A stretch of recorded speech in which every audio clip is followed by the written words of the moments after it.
Hey guys, welcome to government jobs Gyan YouTube channel. Guys, आज की इस वीडियो में हम बात करेंगे UP BEd joint entrance exam के new notification online form apply process के बारे में। जी हाँ दोस्तों, बुंदेलखंड यूनिवर्सिटी झांसी ने यहाँ पर यूपी बीएड 2024-26 के लिए नोटिफिकेशन रिलीज कर दिया है। कैसे आप इस संयुक्त प्रवेश परीक्षा में पार्टिसिपेट करने के लिए अपने ऑनलाइन फॉर्म फिल कर सकते हो बिना कोई मिस्टेक किए हुए, इसकी पूरी जानकारी हम आपको स्टेप बाय स्टेप इस वीडियो में देंगे। बस आपको इस वीडियो को स्किप किए बिना शुरू से लेकर एंड तक देखना है। उसके बाद वीडियो पसंद आए तो इसे लाइक और शेयर कर दें। चैनल पर नए हो तो इसे सब्सक्राइब कर ले। तो गाइस, बिना कोई वक्त गंवाए चलिए शुरू करते हैं। आपको इस वीडियो के डिस्क्रिप्शन बॉक्स में हमारी वेबसाइट IND-sarkari-naukri.in के इस पेज का लिंक मिल जाएगा। यहाँ पर आपको यूपी बीएड 2024 संयुक्त प्रवेश परीक्षा की पूरी जानकारी प्रोवाइड करा दी गई है। बुंदेलखंड यूनिवर्सिटी BU झांसी यहाँ पर bachelor of education B Ed UP B Ed संयुक्त प्रवेश परीक्षा 2024 कंडक्ट करने जा रही है। 2 साल का ये कोर्स है।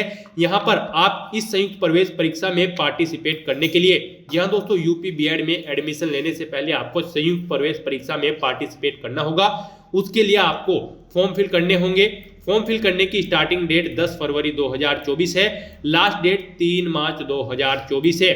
लेट फीस के साथ आप 10 मार्च 2024 तक अप्लाई कर सकते हो। उसके बाद आपका एग्जाम 24 अप्रैल 2024 को कंडक्ट होगा। दोस्तों, इस वीडियो में आगे बढ़े उससे पहले आज हम बात करने वाले हैं उत्तर प्रदेश बीएड संयुक्त प्रवेश परीक्षा 2024 की बेस्ट बुक के बारे में, जो कि चक्षु प्रकाशन की है। दोस्तों, इस बुक में आपको सामान्य ज्ञान, हिंदी, सामान्य अभिरुचि परीक्षण, कला वर्ग के सभी सब्जेक्ट्स को कंप्लीट कराया गया है। ये एक संपूर्ण पाठ्यक्रम स्टडी गाइड बुक है आपके लिए, अगर आप यूपी बीएड संयुक्त प्रवेश परीक्षा 2024 में पार्टिसिपेट करने जा रहे हो। इस बुक में आपको 2700 से ज्यादा महत्वपूर्ण प्रश्न प्रोवाइड कराए जा रहे हैं, प्लस आपको 7 शॉर्ट पेपर व्याख्यात्मक हल सहित यहाँ पर प्रोवाइड कराए जा रहे हैं। ये बुक एक समावेश है संपूर्ण पाठ्यक्रमानुसार थ्योरी का, और ये एक न्यूनतम पाठ्यक्रम एवं परीक्षा पद्धति पर आधारित सर्वोत्तम बुक है। हमने भी इस बुक को चेक किया है। ये बुक आपके लिए हर हाल में बेस्ट है और अन्य बुकों से, अगर आप यूपी बीएड प्रवेश परीक्षा 2024-26 में पार्टिसिपेट करने जा रहे हो। चक्षु की UP B Ed entrance exam 2024 guide book के साथ साथ प्रैक्टिस सेट्स भी आप ले सकते हैं और अपनी तैयारी को और मजबूत कर सकते हैं। तो करें अपने यूपी बीएड संयुक्त प्रवेश परीक्षा 2024 की तैयारी को पक्का चक्षु की इस बुक के साथ। इस बुक को डाउनलोड करने के लिए लिंक आपको इस वीडियो के डिस्क्रिप्शन बॉक्स में मिल जाएंगे। तो जैसा कि हम बात कर रहे थे यूपी बीएड संयुक्त प्रवेश परीक्षा 2024 की, तो यहाँ पर डेट्स हम आपको बता चुके हैं। आपको अप्लाई करने के लिए इस पेज को नीचे स्क्रॉल डाउन करना है। इंपोर्टेंट लिंक सेक्शन में आकर ऑफिशियल नोटिफिकेशन PDF लिंक पर क्लिक करके इस एग्जाम के नोटिफिकेशन को ओपन करके इसमें से आपको पूरी डिटेल रीड कर लेनी है। उसके बाद आपको अप्लाई करना है। अप्लाई के लिए भी आपको हमारी वेबसाइट के इसी पेज पर ही अप्लाई ऑनलाइन का लिंक दिया गया है। जैसे ही आप इस लिंक पर क्लिक करेंगे तो आपके सामने यहाँ पर यूपी बीएड का ये ऑफिशियल पोर्टल खुलेगा। गाइज, यहाँ पर अगर आपने पहले से रजिस्ट्रेशन कर रखा है तो आपको click here for existing user इस लिंक पर क्लिक करके लॉगिन कर लेना है और फिर अपना फॉर्म फिल करना है। और अगर आप यूपी बीएड JEE 2024 के लिए फर्स्ट टाइम अप्लाई करने जा रहे हो तो सबसे पहले यहाँ पर आपको अपना रजिस्ट्रेशन करना होगा। उसके लिए आपको यहाँ पर click here for new user registration इस टैब पर क्लिक करना है। उसके बाद आपके सामने यहाँ पर रजिस्ट्रेशन का इंटरफेस खुलेगा। गाइड, यहाँ पर रजिस्ट्रेशन का पेज खुलने से पहले आपको सभी जनरल इंस्ट्रक्शंस प्रोवाइड करा दिए गए हैं। आपको ये गाइडलाइंस और इंस्ट्रक्शंस केयरफुली रीड करने हैं। पूरे इंस्ट्रक्शन रीड करने के बाद आपको इसे नीचे स्क्रॉल डाउन करना है, आई एग्री चेकबॉक्स को ओके करना है और फिर सबमिट बटन पर क्लिक कर देना है। उसके बाद आपके सामने यहाँ पर रजिस्ट्रेशन का फॉर्म ओपन हो जाएगा। यहाँ पर आपको अपना पूरा नाम एंटर करना है। उसके बाद यहाँ पर आपको अपना पूरा नाम एक बार फिर से एंटर करना होगा। कंफर्मेशन के लिए यहाँ पर आपको अपना नाम 2 बार एंटर करना होगा। फिर आपको यहाँ पर अपने फादर का नाम एंटर करना है। फादर का नाम भी आपको 2 बार एंटर करना होगा। ऐसे ही आपको अपनी मदर का नाम एंटर करना है। फिर आपको अपनी डेट ऑफ बर्थ इस कैलेंडर में से सिलेक्ट कर लेनी है, वो भी आपको यहाँ पर 2 बार ही सिलेक्ट करनी होगी। यहाँ पर आपको सभी फील्ड्स 2 बार एंटर करनी होगी या फिर सिलेक्ट करनी होगी कंफर्मेशन के लिए। उसके बाद यहाँ पर आपको अपनी ईमेल आईडी एंटर करनी है। ईमेल आईडी एक बार फिर से एंटर करनी है कंफर्मेशन के लिए। उसके बाद यहाँ पर आपको अपना मोबाइल नंबर एंटर करना है, 10 डिजिट का वही मोबाइल नंबर एक बार फिर से एंटर करना है कंफर्मेशन के लिए। और उसके बाद यहाँ पर आपको जनरेट OTP ऑप्शन पर क्लिक करना है और फिर आपके रजिस्टर्ड मोबाइल नंबर और ईमेल आईडी पर OTP OTP जाएंगे, वो OTP यहाँ पर आपको वेरीफाई कर लेने हैं और अपने मोबाइल नंबर और ईमेल आईडी को वेरीफाई कर लेना है। उसके बाद यहाँ पर आपको ये कैप्चा कोड एंटर करना है और रजिस्टर की स्टेप पर क्लिक कर देना है। नेक्स्ट आपके सामने कुछ इस तरह से इंटरफेस खुलेगा। यहाँ पर आपको एक रजिस्ट्रेशन नंबर प्रोवाइड करा दिया गया है। ये रजिस्ट्रेशन नंबर आपको केयरफुली नोट डाउन करके रख लेना है। ये रजिस्ट्रेशन नंबर और आपका पासवर्ड आपकी रजिस्टर्ड ईमेल आईडी पर भी सबमिट कर दी गई है। आपको इन्हें केयरफुली नोट डाउन करके रख लेना है फ्यूचर यूज के लिए। तो यहाँ पर अब आपको ऊपर टॉप पर click here to edit application, इस ब्लिंकिंग लिंक पर क्लिक करना है। फिर आपके सामने यहाँ पर कुछ इस तरह से इंटरफेस खुलेगा। यहाँ पर अब आपको सबसे पहले अपना जेंडर सिलेक्ट करना है, फिर अपना मैरिटल स्टेटस बताना है, आप मैरिड हो या फिर अनमैरिड। उसके बाद यहाँ पर आपको अपनी नेशनैलिटी सिलेक्ट कर लेनी है, फिर आपको अपना यहाँ पर स्टेट सिलेक्ट कर लेना है। उसके बाद यहाँ पर आपको बताना है आपने अपनी 10वीं क्लास उत्तर प्रदेश से पास की है, अगर की है तो यस करें, नहीं की है तो नो ऑप्शन सिलेक्ट करें। यस अगर आप सिलेक्ट करते हो फिर आपको यहाँ पर अपनी 12वीं क्लास बताना होगा, आपने 12वीं क्लास किस उत्तर प्रदेश से पास आउट की है या फिर नहीं। ऐसे ही आपको यहाँ पर बताना है अपनी ग्रेजुएशन के बारे में, आपने अपनी ग्रेजुएशन उत्तर प्रदेश से पास आउट की है या फिर नहीं। उसके बाद यहाँ पर आपको अपनी कैटेगरी सिलेक्ट कर लेनी है। फिर यहाँ पर आपको अगर आप रिजर्व कैटेगरी से बिलोंग करते हो तो यहाँ पर आपको अपना कैटेगरी सर्टिफिकेट नंबर एंटर करना होगा। उसके बाद यहाँ पर आपसे पूछा गया है कि क्या आप फिजिकली हैंडीकैप्ड हैं, अगर है तो यस करें और फिर उसकी डिटेल दे, नहीं है तो यहाँ पर आपको नो ऑप्शन सिलेक्ट कर लेना होगा। उसके बाद यहाँ पर आपको अपना आईडी प्रूफ सिलेक्ट करना है, आप कौन सा आईडी प्रूफ यहाँ पर प्रोवाइड कराएंगे। उसके बाद यहाँ पर आपको अपने आईडी प्रूफ का नंबर एंटर कर देना है।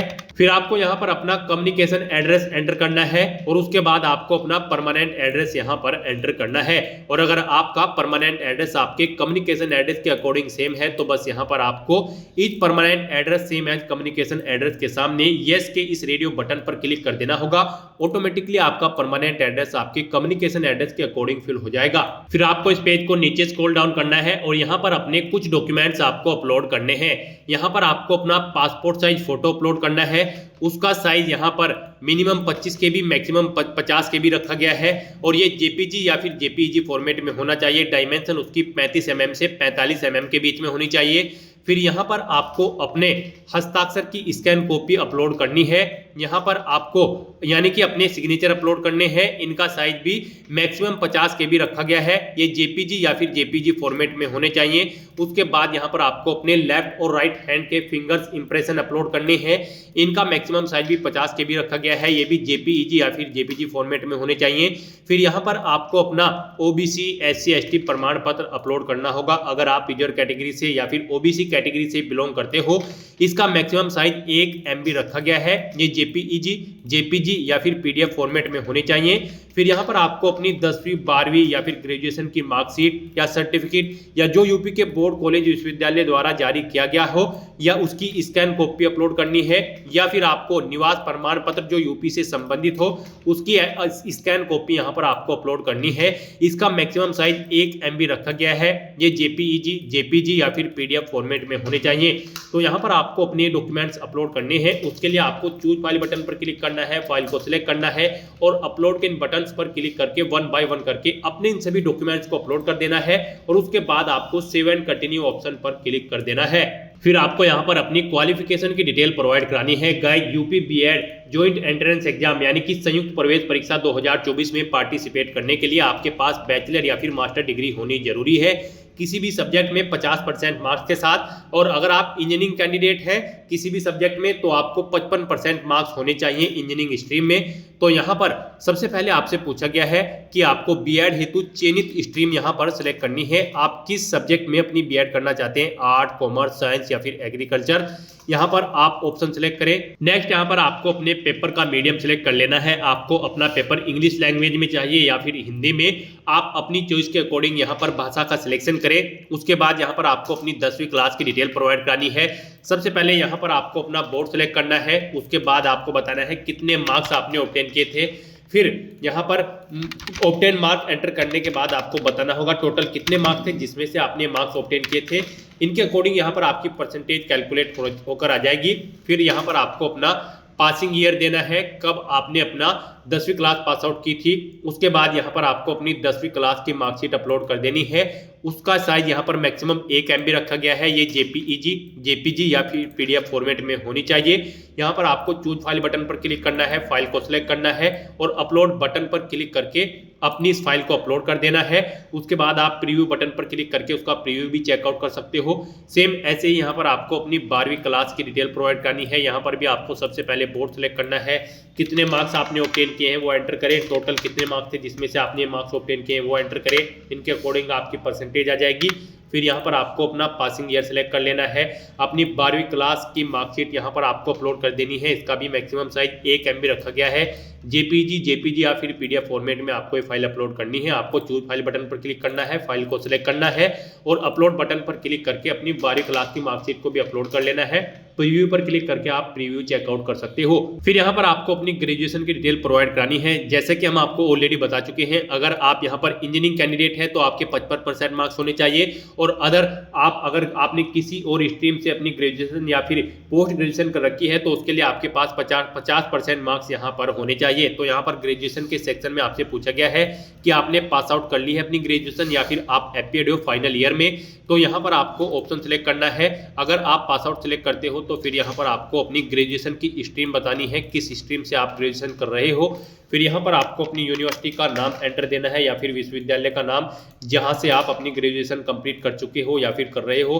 फिर आपको अपना रोल नंबर एंटर करना है, ग्रेजुएशन का पास होने का वर्ष यहाँ पर आपको एंटर कर देना है, कब आपने अपनी ग्रेजुएशन कंप्लीट की है, कितने मार्क्स आपने ऑब्टेन किए हैं, टोटल कितने मार्क्स थे जिसमें से आपने मार्क्स ऑब्टेन किए हैं, इनके अकॉर्डिंग आपकी परसेंटेज कैलकुलेट होकर आ जाएगी। फिर यहाँ पर आपको अपनी अंतिम वर्ष की, यहाँ दोस्तों अपनी ग्रेजुएशन की अंतिम वर्ष की मार्कशीट यहाँ पर अपलोड कर देनी है। उसका मैक्सिमम साइज 1 MB रखा होना चाहिए।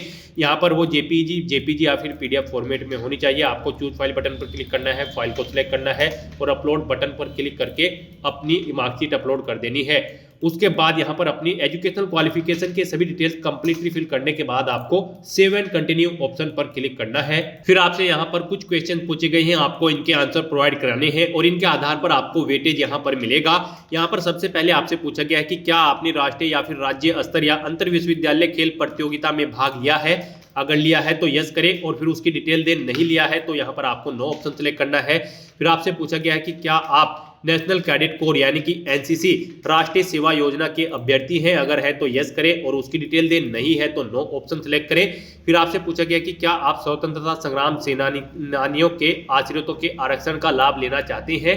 अगर चाहते हैं तो यस करें, नहीं तो नो ऑप्शन सेलेक्ट करें। फिर आपसे पूछा गया कि क्या आप सक्रिय सेवारत या फिर विसैन्यकृत या सेवानिवृत्ति प्रतिरक्षक कर्मचारी है या ऐसे कर्मचारी के पुत्र या पुत्री के रूप में संबंधित है जो ऐसी प्रतिरक्षक कर्मचारी जो अपंग, लापता या मृत्यु हो से अपने पुत्र पुत्री पत्नी के रूप से संबंधित है। अगर है तो यस करें और उसकी डिटेल दें। नहीं तो नो ऑप्शन सेलेक्ट करें। फिर आपसे पूछा गया कि क्या आपके पिता अथवा पति पुलिस या PSC या फिर BSF या फिर SSB या ITBP या CRPF या होमगार्ड में सेवारत या फिर सेवानिवृत्त है।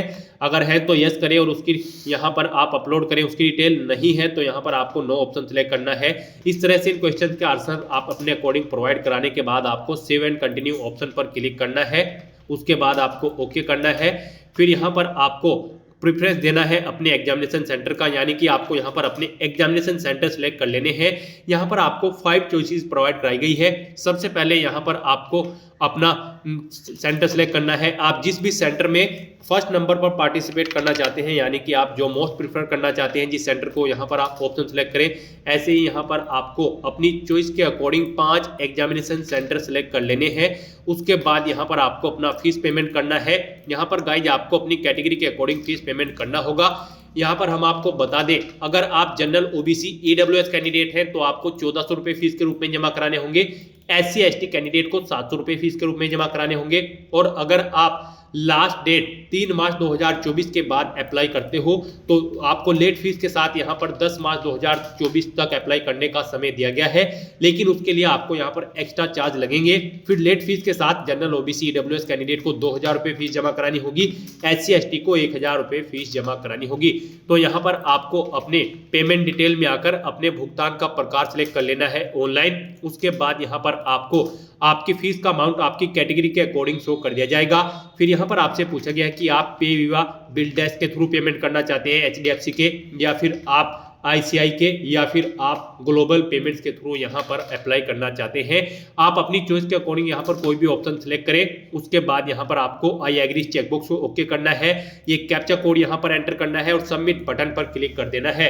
फिर आपको प्रोसीड बटन पर क्लिक करके फीस पेमेंट के इस इंटरफेस पर आ जाना है। यहाँ पर आप ऑप्शन सेलेक्ट करें, आप नेट बैंकिंग या फिर डेबिट क्रेडिट कार्ड जैसे भी फीस पेमेंट करना चाहते हैं यहाँ पर ऑप्शन सेलेक्ट करें। अगर आप debit credit card option select करते हैं तो यहाँ पर आपको अपना कार्ड नंबर देना है, उसका एक्सपायरी मंथ और ईयर आपको यहाँ पर एंटर करना है, 3 डिजिट का अपने कार्ड का CVV या फिर CVC नंबर एंटर करना है।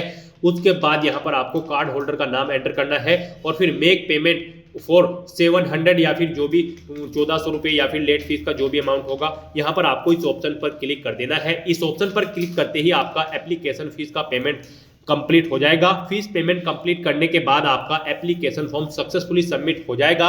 उसके बाद आपको अपने एप्लीकेशन फॉर्म का एक हार्ड कॉपी प्रिंट आउट ले लेना होगा फ्यूचर यूज के लिए, फ्यूचर रेफरेंस के लिए। तो दोस्तों ऐसे आप UPBED ज्वाइंट एंट्रेंस एग्जाम संयुक्त प्रवेश परीक्षा 2024 का फॉर्म फिल कर सकते हो। आज की इस वीडियो में बस इतना ही। आई होप ये वीडियो आपको पसंद आई होगी। अगर पसंद आई हो तो इसे लाइक और शेयर करें, चैनल पर नए हो तो इसे सब्सक्राइब कर लें। Thanks for watching.